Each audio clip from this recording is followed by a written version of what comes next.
The Hindus call them lokas, which means worlds. The Buddhists call them bardos.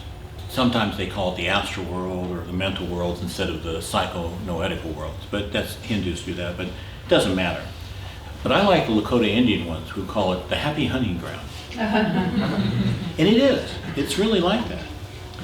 Generically, they call it the hereafter. But I think my favorite term that was used by spiritualists in the 1900s, and they called it Summerland. Because compared to life on Earth, it was easier, freer, nicer. Earth is really a school where we sometimes get very hard lessons. But the hereafter is like getting out of school for summer. It has that kind of feeling to it. And we find living there is much, much easier. In the hereafter, we could continue studying these spiritual practices if we have a strong interest. But the common person just tends to go there and do what pleases them. So there's hardly any spiritual advancement for most people.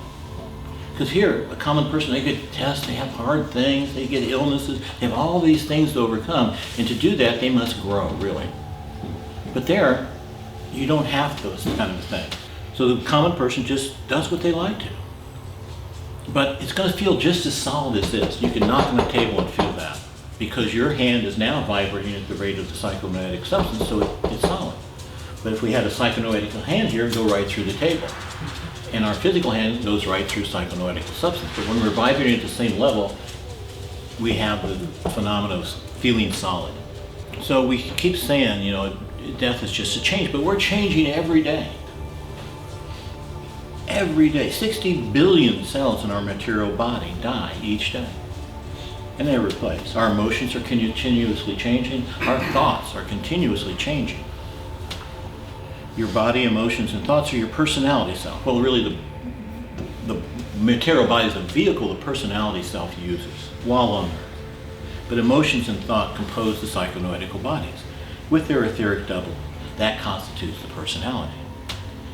You were all either a little girl or a little boy at some time.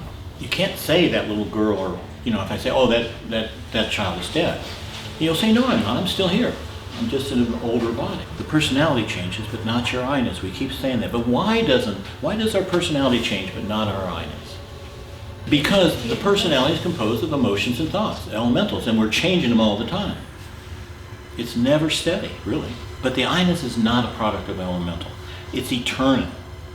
It's the offspring of God. Well, thanks for watching. If this subject interests you, it resonates in you, and you'd like to know more, please check out our free links. We have a massive amount of free information available to you. And if you want to go deeper, we have a Patreon channel and we have live seminars. Thanks again.